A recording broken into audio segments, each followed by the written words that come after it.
Is God under that kind of necessity? Does he have to have some people lost?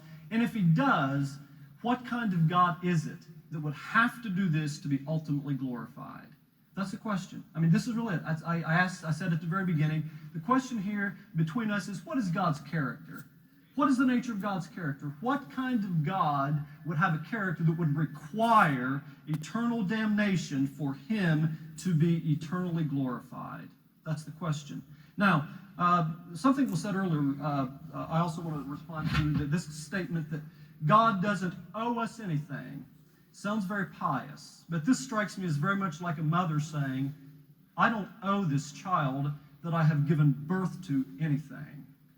Now, a mother doesn't have to choose to have a baby, but if she chooses to have a baby, she's under certain obligations of love to care for that baby.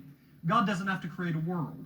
He doesn't have to create beings who care, who feel intensely, who have emotions and desires and the like. He doesn't have to create beings like that, but if he chooses to create beings like that, given his essential nature of perfect love, he cannot but do everything he can to promote their well-being any more than a mother could promote the well-being of her child. It's not a matter of what God owes us. It's a matter of his eternal nature of perfect love, who willingly, gladly does this. And again, look at the cross and say, is the God you see revealed on the cross a God who needs to glorify himself by damning people eternally, people he could just as easily save with their freedom intact?